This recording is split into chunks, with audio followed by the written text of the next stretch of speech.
بلوچستان کے مختلف علاقوں میں دہشت گردوں کی اور ملک دشمن عناصر کی بزدلانہ کارروائیوں میں 38 افراد جاں بحق ہو گئے۔ موسیٰ خیل کے علاقے میں 23 مسافروں کو گاڑیوں سے اتار کر قتل کیا گیا۔ ایس ایس پی اور پولیس کے ذرائع کے مطابق تمام افراد کو ٹرکوں اور مسافر بسوں سے اتار کر فائرنگ کر کے قتل کیا گیا۔ آج بڑی اچھی بات کی چیف منسٹر بلوچستان نے، ابھی میں سن رہا تھا ان کو بگٹی صاحب کی پریس کانفرنس، انہوں نے کہا یہ پنجابی نہیں ہے، کہا گیا کہ یہ پنجابیوں کو، انہوں نے کہا دہشت گردوں نے پاکستانیوں کو قتل کیا، اور یہ it's a very fair way of putting it کہ دہشت گردوں نے پاکستانیوں کو قتل کیا ہے، چاہے شناختی کارڈ دیکھ کر، ان کی صوبائیت دیکھ کر، ان کے ڈومسائلز دیکھ کر قتل کیا ہو، لیکن اصل میں قتل تو پاکستانی ہوئے، قتل کرنے والے دہشت گرد ہیں۔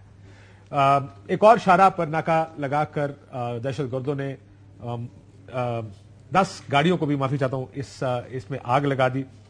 دوسری طرف مسلح افراد نے دوسرا واقعہ کلات میں پیش آیا، جہاں دہشت گردوں نے 4 لیویز اہلکار اور پولیس سب انسپیکٹر میں 10 افراد کو گولیاں مار کر قتل کر دیا۔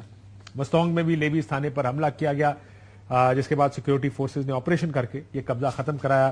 بولان کے علاقے دوزان میں بھی ریلوے پل کو بارودی مواد سے اڑا دیا گیا۔ ریلوے پل تباہ ہونے کے بعد کوئٹہ کی سندھ اور پنجاب کے درمیان ریلوے لائن جو تھی وہ اس کی جو آمد و رفت معطل ہو گئی۔ تو یہ ہے مسائل آج بلوچستان کے آئی ایس پی آر نے پریس ریلیز دی، جاری کی، اس کے بعد ابھی تک کا رسپانس کم از کم جو دیکھا ہے، ابھی بلوچستان کے چیف منسٹر بولے ہیں، اور میرا خیال ہے بہت اچھا بولے، لیکن جو بات وہ سب کو سمجھانے کی کوشش کر رہے تھے، دیکھتے ہیں کہ کیا لوگوں کو سمجھ آئی یا نہیں آئی۔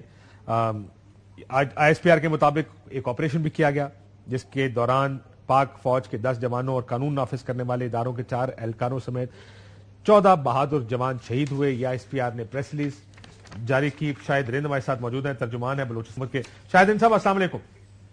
وعلیکم السلام، کیسے بھائی؟ یار شاہد صاحب، میں آج سی ایم صاحب کی بھی پریس کانفرنس سن رہا تھا، وہ صحافیوں کو بھی کہہ رہے تھے کہ آپ کو بھی کچھ چیزیں سمجھنے کی ضرورت ہے۔ ظاہر ہے وہ ایک پیغام دینا چاہ رہے تھے، لیکن سب سے پہلا پیغام ہوتا اگر حکومت کے ساتھ اپوزیشن تمام سیاسی جماعتیں اس گھناؤنے کام کے خلاف اکٹھی ہوتی، کو نظر آتا کہ اپوزیشن اور حکومت اکٹھے ہیں اس پر، ڈونٹ تھے کہ وہ زیادہ بہتر میسج ہوتا؟ کاشف، اگر بالکل آپ کا یہ پوائنٹ اپنی جگہ پہ ویلڈ ہے، لیکن اگر آپ یہ دیکھیں تو وہ چیف منسٹر اکیلے نہیں بیٹھے تھے، ان کے ساتھ جو اتحادی جماعتیں ہیں حکومت کی، ساری کیبنٹ تھی نا، آپ کی حکومت بیٹھی ہے، اپوزیشن والے بھی ہوں، دوسرے لوگ بھی ہوں تو زیادہ بہتر ہوتا، لیکن چلے میں سمجھ گیا آپ کہہ رہے ہیں کہ سارے لوگ ایک پیج پہ ہیں اس میں، لیکن یہ جو آپ لوگ سمجھانے کی کوشش کر رہے تھے، جو چیف منسٹر صاحب سمجھانے کی کوشش کر رہے ہیں، کیوں نہیں لوگ سمجھ پا رہے جو پیغام دیا جا رہا ہے کہ سر سمجھیں، ہم پکٹ لگاتے ہیں یا روڈ بلاک لگاتے ہیں، اس پہ تنقید کرتے ہیں، یہ کیوں نہیں یہ ایشو سمجھا پا رہی ہے آپ کی حکومت صحافیوں کو اور دوسرے لوگوں کو؟ کاشف بھائی، میرا خیال ہے آج جو چیف منسٹر کی پریس کانفرنس ہے یا پچھلے کچھ عرصے سے جو ان کی گفتگو ہے، اس میں 2-4 چیزوں کی بڑی کلیئرٹی کے ساتھ وضاحت ہے۔ سب سے پہلی وضاحت یہ ہے کہ جو وہ ایک بات کرتے ہیں کہ ہمارے پاس ٹرم یوز ہوتی ہے ناراض بلوچ، وہ کہتے ہیں کہ پہلے فیصلہ کریں کہ ناراض بلوچ کون ہے، کس کے ساتھ بات کرنی ہے۔ وہ اس چیز کی کنفیوژن کو دور کرنا چاہتے ہیں۔ وہ قومی سطح پہ دیکھیں کہ چیف منسٹر کے بہت سے جیسے کہتے ہیں گفتگو کے بعد کچھ عرصہ قبل آپ نے دیکھا کہ اسحاق ڈار صاحب نے یہ بات کی کہ ناراض کے نام پر جو ہے نا دہشت گردی قبول نہیں کی جائے گی۔ آج اسی بات کو محسن نقوی صاحب نے فالو کیا۔ دیکھیں، کوئی بھی چیز 50 لوگوں یا 40 لوگوں کے ڈیتھ کو جسٹیفائی نہیں کر سکتی۔ آپ کے اور میرے سامنے ہے گزشتہ 24 گھنٹوں میں جو کچھ ہوا ہے، اس میں 33 کے قریب لوگ ایسے ہیں یا 23 کے قریب لوگ ایسے ہیں جنہیں سے شناخت کی بنیاد پہ قتل کیا گیا۔ ان کا قصور کیا تھا؟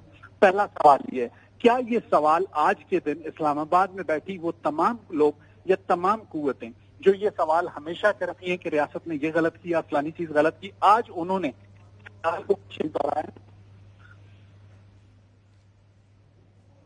آپ شاہد رند صاحب سے دوبارہ رابطہ کرنے کی کوشش کرتے ہیں۔ ان کا کہنا ہے کہ اسلام آباد میں وہ لوگ جو تنقید کرتے ہیں، سرکار پر تنقید کرتے ہیں، بلوچستان کی حکومت پہ تنقید کرتے ہیں، ناراض کہتے ہیں لوگوں کو کہ حکومتی پالیسی ہیں، تو آج وہ کس طرح اس کا جواب دیں گے؟ سی ایم صاحب نے مذاکرات کی حمایت کی، لیکن کہتے ہیں کس کے ساتھ مذاکرات کریں؟ اسی وجہ سے دیکھیں کے پی میں اب نئی ایک پالیسی خوارج کہا گیا، نئی ایک لگتا ہے ایسا ہے کہ